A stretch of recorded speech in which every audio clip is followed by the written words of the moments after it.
विद्वत मंडल एवं दूर दूर से पधारे हुए मेरे सभी सुंदर साथ जी के शरणों में मेरा प्रणाम।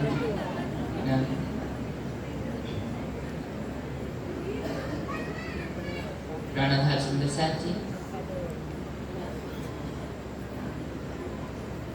परमात्मा प्राप्ति के लिए जिन जिन गुणों की आवश्यकता होती है उन गुणों में से एक गुण है समर्पण। आज मैं आपके समक्ष उसी समर्पण के विषय में बताने जा रहा हूँ, जिसे योग में ईश्वर प्रणिधान करके कहा गया है। गीता में उसे निष्काम कर्म योग करके कहा गया है और हमारी वाणी में उसे मैं खुदी को पूर्ण रूप से त्यागना कहा गया है। सुंदर साथ जी, सर्वप्रथम हम जाने कि समर्पण होता क्या है। समर्पण एक ऐसी दिव्य औषधि है जो हमारे अंदर विद्यमान काम, क्रोध, लोभ, मोह, अहंकार जैसे भव्य रोगों को मिटाती है। जब तक हमारे अंदर से अहंकार नहीं हटेगा, मैं की भावना नहीं हटेगी, तब तक हम पूर्ण रूप से समर्पित नहीं हो पाएंगे और ना ही हम उस स्वलीला अद्वैत अखंड परम धाम के सुखों का आनंद ले सकते। लेकिन सुंदर साथ जी, आज इतना सब कुछ जानते हुए भी दुनिया क्या कर रही है? वाणी कहती है कि मेरी मेरी करत दुनि जात है, बोझ ब्रह्मांड सिर लेवे, पांव पलक का नहीं भरोसा तो भी सिर सर्जन को ना दे। कि आज ये दुनिया क्या कर रही है? मेरी मेरी करती फिर रही है, यह मेरा है वह मेरा है, उसी भ्रम में खोई हुई और सारे ब्रह्मांड का बोझ अपने सिर पर लेकर के खड़ी है। सुंदर साथ जी, इसे हम एक दृष्टांत से समझ सकते हैं कि किस प्रकार से हमारे अंदर मैं की भावना विद्यमान होती है।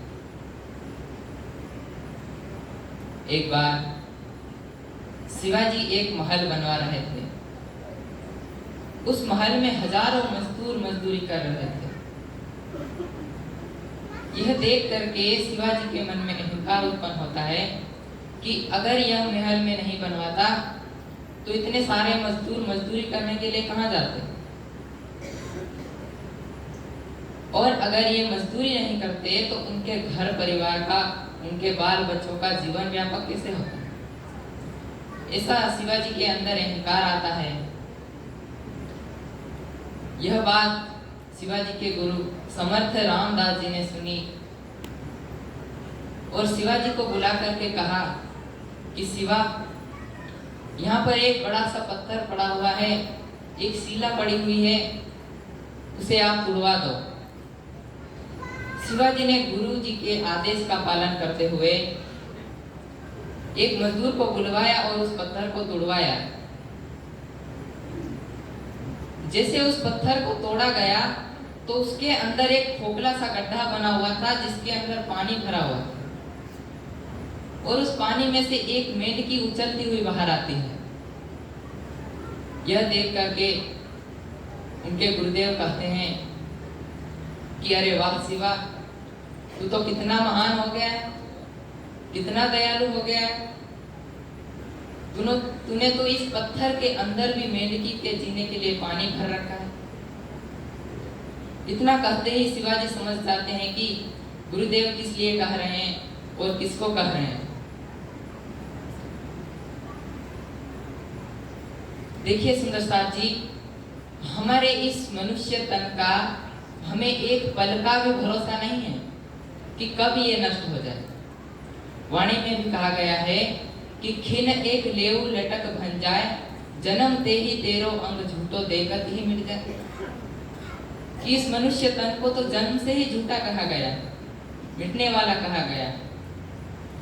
हमें पता भी नहीं चलेगा कि कब ये मनुष्य तन हमारा नष्ट हो जाएगा, खत्म हो जाएगा, कब हमारे अंदर जो सांसें आवागमन का चक्कर काट रही है कब वो रुक जाएगी और हमारा मनुष्य तन खत्म हो जाएगा, हमें पता ही नहीं चलेगा। लेकिन इतना सब कुछ जानते हुए भी आज एक मनुष्य अपना सिर सर्जन को नहीं दे पाता, यानी अपना अहंकार नहीं त्याग पाता। कहने के लिए तो कह देते हैं कि तेरा तुझको सौंपते क्या लागत है मेरा, मेरा मुझ में कछु नहीं जो कछु है सो तेरा। लेकिन सुंदर साथ जी यह सिर्फ कंठ मात्र से कहते हैं। कंठ मात्र से कह देने से कुछ फायदा नहीं होने वाला है। जब तक हम इसे हमारे आचरण में नहीं लाएंगे, जब तक हम इसे हमारी रहनी में नहीं लाएंगे, तब तक कुछ फायदा नहीं होने वाला है। और सुंदर साथ जी जब हमने इसे हमारी रहनी में ला दिया, आचरण में ला दिया, तब जाकर के हम पूर्ण रूप से समर्पित हो पाएंगे और तब जाकर के हमें पूर्ण ब्रह्म परमात्मा की सच्ची पहचान होगी। सुंदर साथ जी समर्पण के मार्ग में पहचान होना अति आवश्यक है। जब तक हमें पहचान नहीं होगी तब तक हम पूर्ण रूप से समर्पित नहीं हो पाएंगे। इसे हम एक बीतक के प्रसंग से समझ सकते हैं कि जब मेहराज जी अहमदाबाद में गए थे, उस समय वहां पर कुतुब खां को कर नहीं जमा करवा पाने पर उनको नजरबंद करवा दिया गया। तब वहां पर कानजी भाई मेहराज जी की पत्नी तेज कुंवरी जी के वस्त्र पहन करके मेहराज जी को कारागार में मिलने के लिए जाते हैं। वहां जाकर के मेहराज जी को विवश कर देते हैं वहां से निकलने के लिए, और मेहराज जी को निकालकर स्वयं उनकी जगह पर वो रुक जाते हैं। सुंदर साथ जी उन कानजी भाई का समर्पण देखिए, किस प्रकार से उन्होंने समर्पित कर दिया मेहराज जी के ऊपर अपने आप को। उन्हें पता था कि अगर मेहराज जी समय पर कर नहीं जमा करवा पाए तो उनको फांसी भी हो सकती है, लेकिन सुंदर साथ जी उन्होंने अपनी जान की परवाह किए बिना अपने आप को पूर्ण रूप से कुर्बान कर दिया मेहराज जी के ऊपर। ऐसे ही एक और बितक में प्रसंग आता है कि कुर्बानी का नाम सुन मोमिन उलसत अंग, पीछे होते जो मोमिन दौड़ लियो तिन संग। कि किस प्रकार से औरंगजेब के राज्य में सरातोरा का शासन चल रहा था। उस समय 12 ब्रह्म सृष्टि 12 ब्रह्मात्माएं श्री जी के आदेश से पैगाम देने के लिए गए, संदेश देने के लिए गए कि पूर्ण ब्रह्म परमात्मा इस संसार में प्रकट हो चुके हैं। और सुंदर साथ जी आप सभी को विदित ही है कि औरंगजेब कितना कट्टर था, जिसने अपने भाइयों को मरवाया। जहां तक अपने स्वयं के पिताजी को भी काल कोठरी में बंद करवाकर जहर वाले तेल की मालिश करवाकर तड़पा कर मरवा डाला।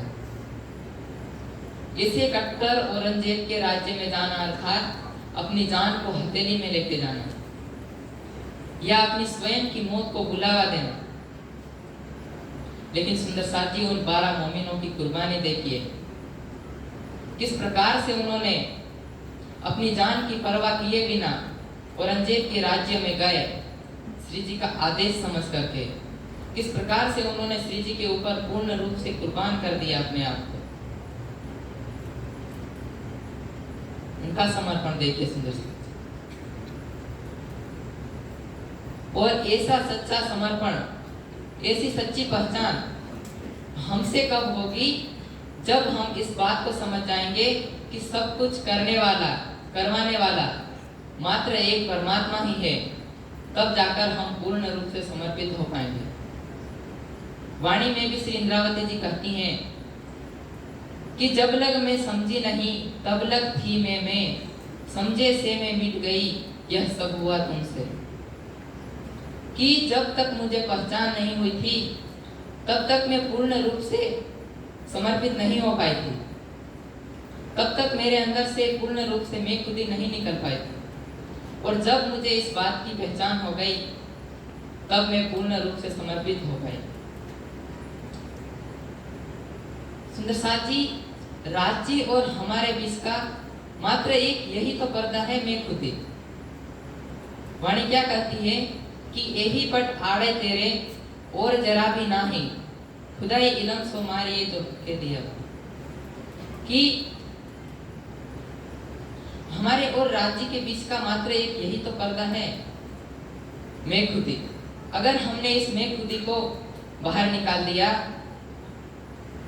उसको मिटा दिया, तो हमारे और राज्य के अलावा और कुछ रहेगा ही नहीं।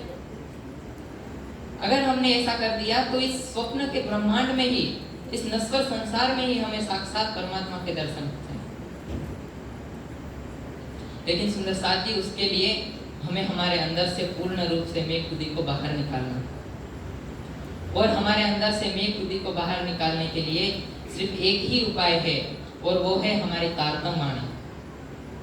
वाणी क्या कहती है कि अब मैं मरत है इनविद और ना कोई उपाय, कि अब मैं को मारने का अब सिर्फ एक ही उपाय है, और वो है हमारी तारतम वाणी, जो हमारे राज्य ने हमारे लिए इस नश्वर संसार में भेजी है।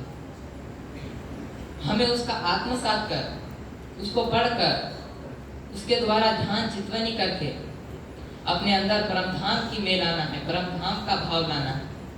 तब जाकर हमारे अंदर की जो संसारिक में है वो खत्म हो जाएगी, और हम पूर्ण रूप से समर्पित हो पाएंगे, पूर्ण रूप से सच्ची पहचान कर पाएंगे। दसात जी, अब अंत में मैं इतना ही कहना चाहूँगा कि हमें भी जो हमारी तारतम वाणी मिली है, हमें उसका आत्मसात कर, उसे पढ़कर, वाणी को ध्यान में रखते हुए उन 12 मोमिनों जैसे, उन कांजी भाई जैसे अपने आप को कुर्बान कर देना है परमात्मा के ऊपर। इतना ही कहते हुए अब मैं मेरी वाणी को यहीं पर विराम करता हूँ। बोलिए श्री प्राणनाथ प्यारे